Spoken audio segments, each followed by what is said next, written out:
Yahoo! Prof here, and no, we're not going to go over the brand new Gen 2 tactile turn smooth operator. We already did that in the last video. Squeers actually got to unbox it. So, we got more to unbox. Yeah, no, it's not the cross cubes. You guys already saw that a couple videos ago. It is DHL. Basically 2-dayed, 2.5-dayed. I don't know, I guess 3 if you consider the time it was in Japan. Versus now, or is it less because of that? Very, very quickly, let's put it that way. Ended up getting this to me. The tactile turn order was actually delayed 1 state away for longer than this took to come from halfway across the world. Yeah. Just how we like it around here, right? You're like, no, in fact, you're complaining about that right now. I don't know what you could be talking about. So, what's in here? We'll have another one that came in a bit earlier, last week, previous week, etc.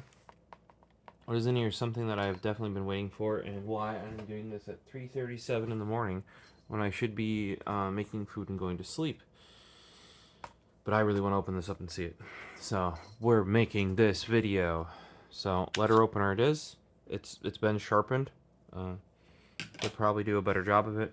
I think I need some in-between stones. Or not in-between ones. It only goes down to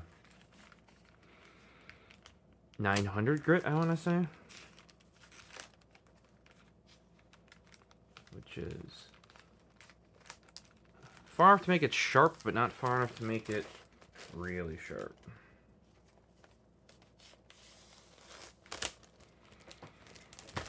Alright, there we go. Actually, once I don't have to go around the Gorilla Joby pod. Super easy to do. So, here we have...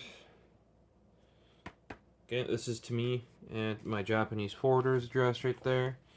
From I think it's Sanzanga, if I can say that. Sanzanga Records. Let's peel this open.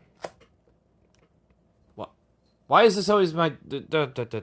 We had one FedEx envelope. Finally worked the other day. Oh my god.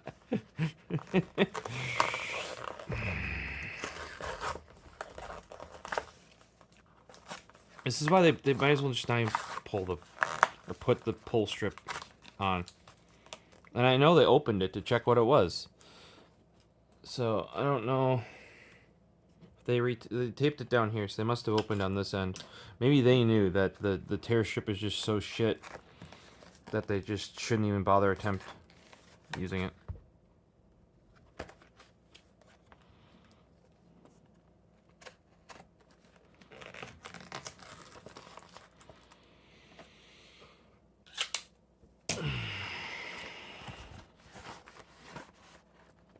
That's my invoice, as well as, okay, empty. You guys do not need to see my packing slip / invoice. What you do want to see is this. That's why I'm so pumped. I'm a big 9mm Parabellum bullet fan. Have been since what's that, like 2006, 2007, I want to say roughly. Overall, I'd say like the pillows more. They have more different genres that fit different moods, etc.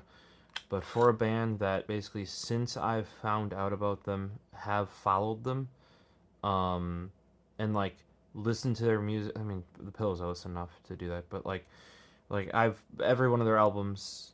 I actually have like preferences over albums, and like, oh yeah, that one was worse because like I know like, oh, that's when they changed labels or they started their own label.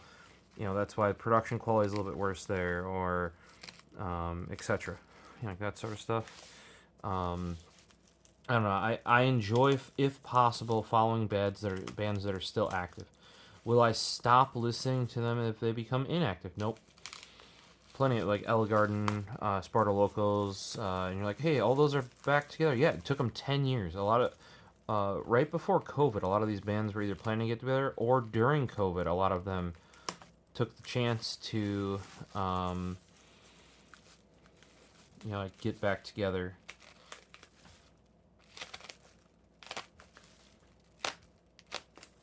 Alright. So, what is this? This is actually my favorite part of 9mm Parabellum Bullets releases. And you're like, favorite part of it? Yes. Yes. They're acts. ACTS. ACTS.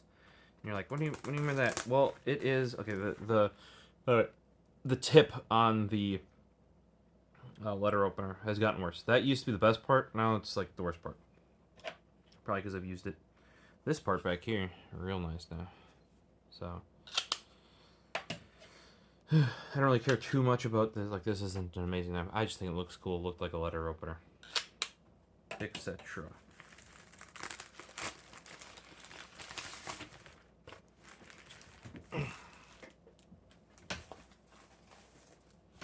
So their acts are their live releases. I don't know, maybe they're live albums.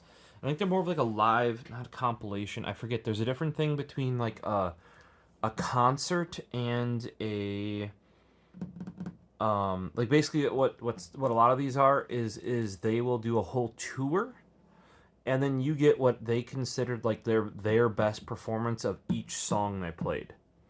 And then they'll cut them together. And often they'll cut them together good enough that, because obviously tours have a theme and that sort of stuff, if you're not paying attention, because they do their live work so well, you wouldn't even know it's at different venues a lot of the time. Because there would not be a sound difference. Often the visual difference might just be where they're placed or how big the stage is, or like, like that sort of stuff. But they cut it together so well. Like Act 4. I've listened to Act 4 like countless times. I have Act 4 in CD, DVD, Blu-ray. Like, Act 7 was actually amazing because you're like, blah blah. It was actually Act 5, 6, 7, and like an additional one in there. Somebody's eating something they shouldn't. Here you go. 19th Anniversary Tour, Volume 17. Then they have different ones that it came, like different performances. I'll have to translate a bunch of this Japanese here. I don't know if these are different, because they say 19th, this too is 19th Anniversary Tour, and they have different dates on it. Those might just be another way they do this is they'll pull, like, say they'll do each major stop on a tour, each stop on a tour, and they'll do 3 songs from each. So some of them actually might be duplicates because they'll still choose like what they feel like should be pulled out of there, or what the editor feels like they should be pulling out of there, etc. The quality on these is always really, really good. Here, 48 kilohertz, 24-bit audio. That's another thing that you'll find on like their Act 7. All of their stuff, when I pulled it off, because the big thing here, one thing that I do with these is I do watch the video of them, right? Usually, like, I'll immediately be watching this, maybe not tonight, because like I said, getting pretty late. But what I'll do then is I'll actually convert the video to audio, and chop it up, and actually make it into like an album, so that I can put it on my phone, or even ye olde iPod. And I've been doing this sort of stuff since DVDs. I've even done some VCDs. In regards to that, because I mainly enjoy music without watching it. Not like these are better watching them, or if you watch TK, his stuff like Lin Toshite Shikure and TK, like his solo stuff. Oh, that stuff, like, that's a performance. They do that as well. Not to that level, but so like you do get more out of it watching it. But a lot of the time, a lot of the music when I listen to it, I'm doing other stuff when I'm doing it. Not that I'm not listening to it. but often it'll be driving. So I am listening to the music, or shower is another place I like listening to music. Those time things where you don't have to have your brain working on something else, right? Now, if my brain is working on something else, generally that's when I go to. Japanese music can be okay, though. Over the years, I've learned some of the. I by no means know how to speak it at all, and don't know how to read it at all. But like you get familiar with the music and some of the like specific artists' music and or common language used in there, right? Because I and you're like, Elliot, how can you listen to Japanese music without even understanding language? It in my brain and to a lot of people's, I'm not gonna say everybody by any means, but like the vocals are just another instrument. So yes, there is the layer of what the lyrics mean. So some people write songs about stuff, and the lyrics are the most important thing, right? And then a lot of times, other artists will have a style of a song or a theme for the song and write lyrics that fit that, right? Or a tone, that sort of stuff. Now, I'm not saying lyrics are pointless by any means, because there are some songs where like that is literally the point. I tend to not listen to that music. I tend to listen to no, some of the stuff like say Gorillaz albums. A lot of times those will tell a story, but then at the same time be like very rhythmic, that sort of stuff. I tend to focus less on like the lyrics and their meaning. And that does add a layer, especially when I have to. Often I'll translate the titles when I really get into ripping these, and I broke down Act 7 like down to track by track. Like I actually sliced on time codes to get individual tracks for it, because if it didn't automatically do that already, I took care of that. And I had to identify tracks by ear, because they didn't label, like say this one, it looks like they're labeling the performances. They're not labeling what song they're playing during that performance. And like that's another thing. That's with 9mm Parabellum Bullet. I am familiar enough with them to identify them by ear. I think there was only one track that I had trouble with on the whole like multi-live Act 7. Effectively, that's like a big box. Here, I can show you guys. It's so big. Here is Anime Shelf. Right? There's Act 7. Yeah. I think it's like 5 Blu-rays or something. So, I'm very pumped about this. Hawk this in, get it imaged right away, and get working on it. Now, if they like I said, but on the older ones, they would make. I think Act 2 and 3 was it 1 and 2 or 2 and 3 are its own compilation, like as in like they're cut together as like a either 2-disc CD or a single disc CD or something. There's still more on the DVD and Blu-ray. Same thing happened with Act 4. There was a CD variant. The Backhorn has done that as well. I think some other bands have as well, where like DVD has a certain cut, but then the Blu-ray or the Blu-ray limited edition has even more. So obviously I've been learning that over the years, and I've been getting and doing more, or getting the best version and making it myself when I can't find it, etc. But yeah, for me, that's how I can listen to Japanese music. For those wondering, is I don't really, not that I couldn't read the lyrics and like, oh yeah, that has meaning, or I can understand how that goes to the feel of the song. Like they named a song March. It has things about marching in it, and it sounds like a march in certain parts. Wow, look at that. You know what I mean? But for the most part, I look at the vocals as another instrument of sorts. You know what I mean? Now that you've seen this one though, that's our headliner. Bam! We got at least one, if not a couple more, of those to do. And here we got a lightweight brown bag one. This one shipped directly to me.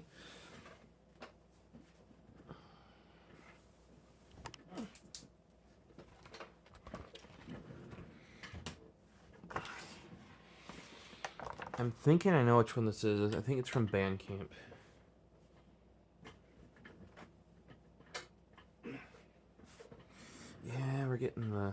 Tuck XL, because watch this. Had I not hit my camera arm stand thing, we would have been a... Okay. CD 1, 500 yen. Yep.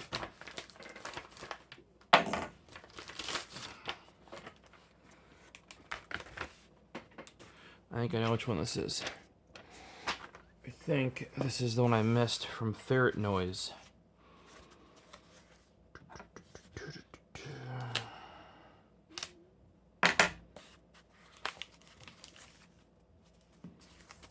Random pieces of foam. Yo-Yo, by the way, once again, bassist. I think on the first one I said lead guitarist. No, bassist. So here we go. Sakana. This is her single. What do we got in here? Here, thank you for getting my music. I'll try to play again in the US. Yo-Yo. So she actually had a... I don't know if it was one. It was at least one performance prior to their U.S. tour. Sadly, their U.S. tour this time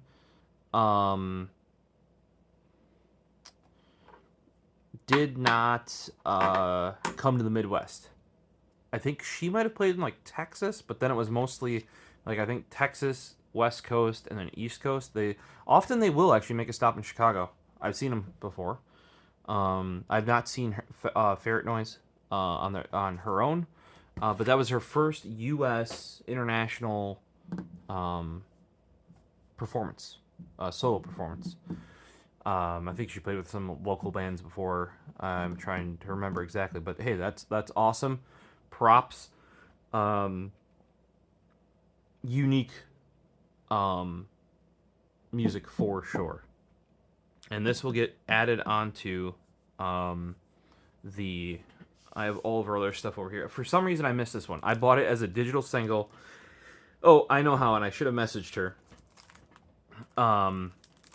That for some reason, when you go to buy the digital single of this, normally on Bandcamp, the CD, if there's a physical merch, either there's a merch item like a T-shirt or something. In this case, a CD.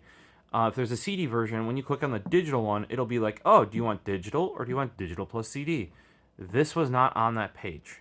So I'll have to check if it is and then shoot her a message and be like, hey, you might want to fix that because I would have ordered in my first order so she doesn't have to ship twice internationally. But I missed it. And I was like, huh, how'd I miss that? Because it was how it was listed. I believe these are CDRs. Like, these are not pressed. Like, this single specifically. I don't know. It might be LightScribe or that could be a label. I'd have to look closer. But I believe they're CDRs because it is just a single rather than like a proper pressing. What's kind of cool though is even 9mm Parabellum Bullet. One of their biggest things they did when they did some of their early big concerts, like those Act ones I was mentioning, and when they did some stuff for Earthquakes and stuff, they even do CDRs. You can pick up the concert you just listened to, or at least some tracks from it, right? When you leave. Brain blown. That's why some of their stuff is so rare though, because not only is it only available at a concert venue, but it's literally only available at that concert venue because it was done there. Like they actually have like mobile pressing stuff. Really cool. What's up next? More music. I gotta place another big order actually. I've neglected for a couple months here. I think I might have let one of my coupons, quote unquote, coupons expire, like when you get points, sadly. Should double check that. Normally I'm very much on top of that, but life's been busy. I've been playing catch up on them.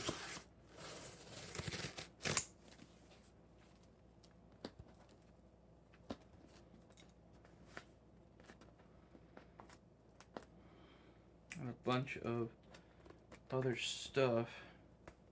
What is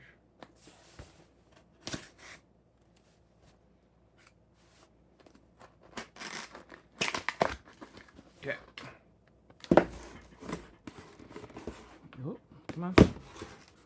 There we go. Okay, this is just 2 of them. Zazen Boys Rando Vinyl. Awesome. As well as,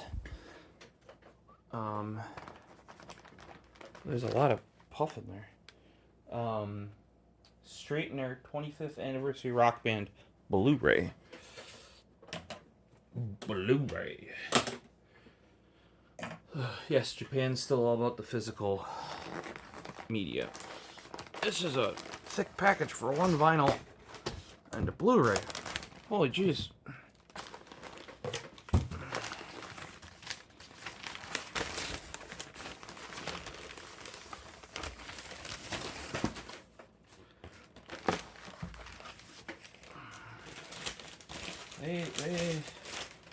They went all out packaging this, I tell ya. Yeah. So, normally you don't get this inner thing.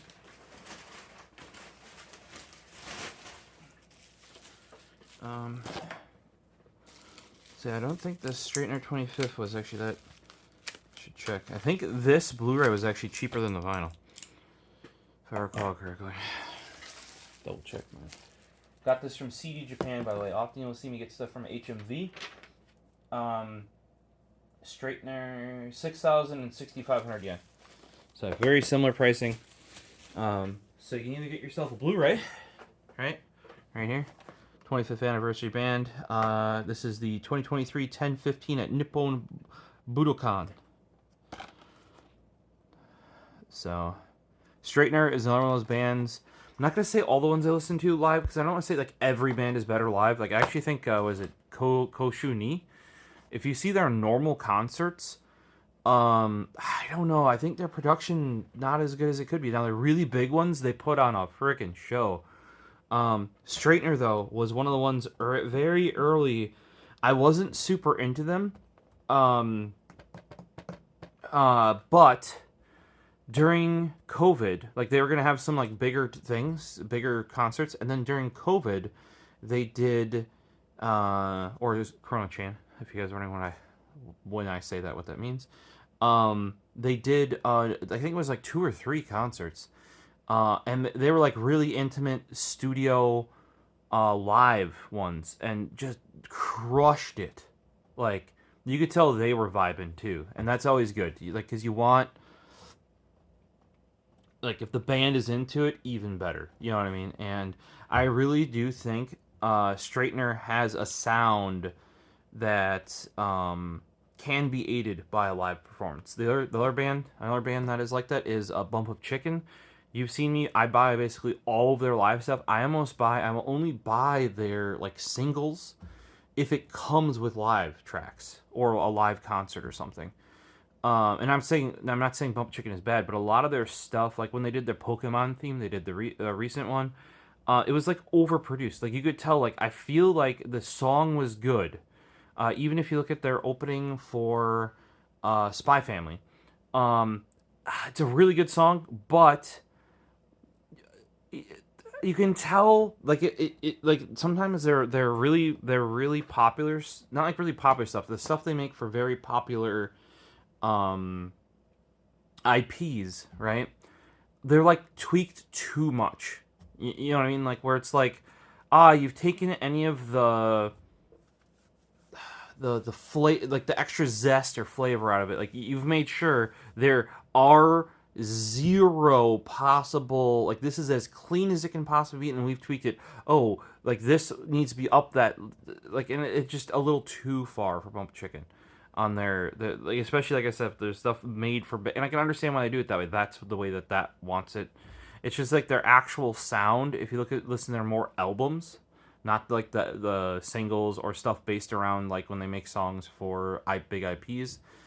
They're like they have a little bit more rough sound to them, and that definitely comes through live. Like it's not as, because you can't go in there after the fact and like because your live sound recording is different. You'll get it as close as you can to their album sound, and Japan does an amazing job. They have amazing venues, amazing recording, but they just have a different vibe.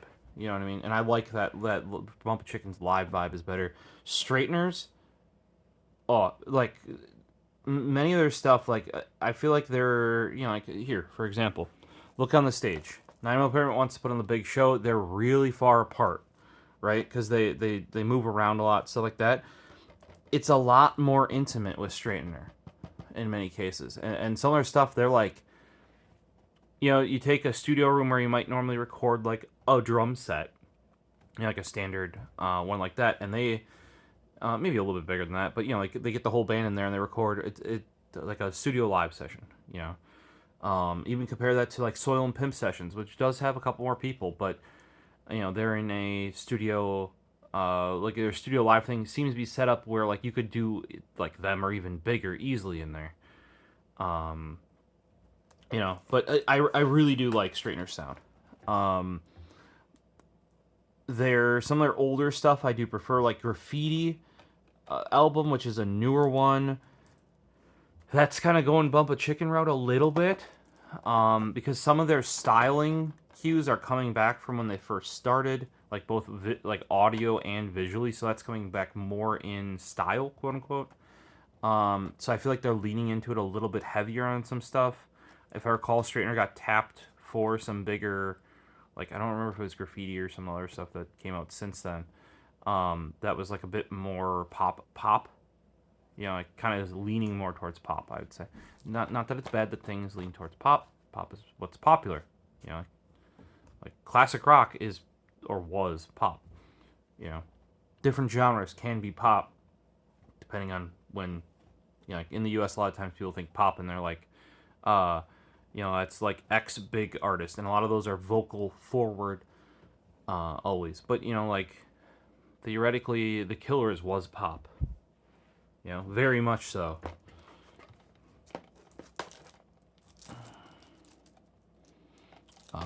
So. Oh, and by the way, this is a dual disc right here. Boom, boom. That's why this is a bit taller. It's like a DVD size rather than the Blu-ray size. Yeah,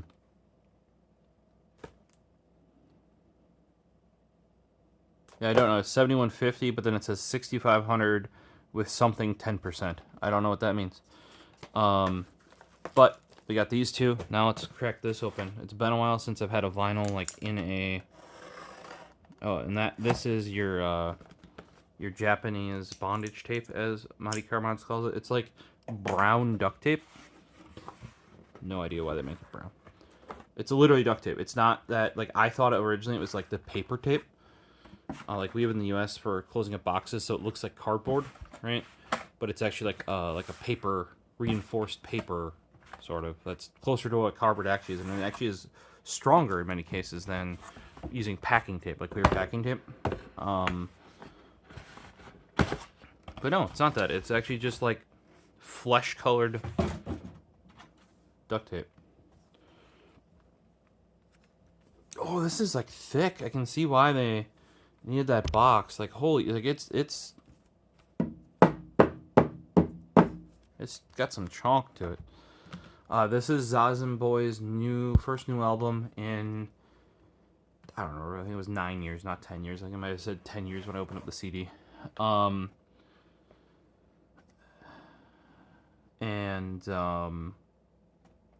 have it in CD. I have it in, before I had it in CD, I had it in digital.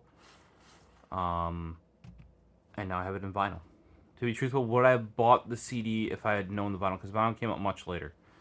Probably not, because you can actually get a digital release as good or better than the CD if I recall correctly. A lot of times then what I will buy is like a high-res digital release and then get the vinyl for the collection, like a tape. I think I brought that up before, but this thing is like, this is thick. And I think I saw why too. It's 3, oh here, side A, B, C, D, so it's a double. Boom, boom. But even then, the cardboard or whatever they used for the actual, I was gonna say booklet. I forget what they call the actual thing that holds the cardboard parts. It's like really thick cardboard.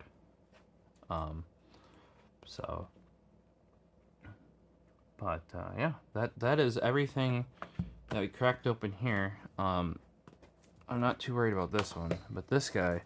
Here's another thing. This now 9mm because they're getting bigger and they split off to their own label and everything. This, which normally their stuff would be available on like HMV, CD Japan, had to buy this directly from them on their own. Like I said, Sanzanga Records. Yup. So think about that. You're big enough where you either distribute at your concerts or just through your own store. If running the Pills do that as well. Only the mainline Pills albums make it to the like retail, like like your online retailers that you can buy, and none of it. I think some of it now is finally coming to streaming. But like even 9mm is like that as well. Like there's a lot of their stuff that is like you actually cannot get on streaming. So if you're running like these guys are part of the reason why I buy physical stuff, because a lot of stuff in Japan is because people still buy physical stuff, and to encourage that because their margins on this are way better than streaming. You get nothing for streaming, don't forget. Especially buy this directly from them from their own store. Like, there's not even a UPC on this to sell it. UPC? See? UPC. Look. No UPC. Nothing. Pre-ordering this, I did get in soon enough. This I could have actually picked up in person. And you're like, but you're not in their country. Correct, which is why I didn't. Basically, they said like there was a signing, and for the people who pre-ordered it soon enough, they could go and pick it up in person and have it signed and stuff like that. That would have been cool, but I'm not taking a flight just for that. And they said, if you don't come and pick it up at that, we'll ship it out at this date. So that's what happened with mine. Then it was sitting there for a bit because I was waiting for some other stuff to come in because this came from Tenso, the company I use as a forwarder. And I was trying to get other albums to line up with it. Didn't end up happening. So then because I'll only hold it for 30 days generally, I shipped it out. Obviously. Or not obviously, but like, quick as I could. Came here 2 days or 2.5 days. Stupid fast. So, can't wait to pop this in. Maybe we'll give her a listen during work tomorrow.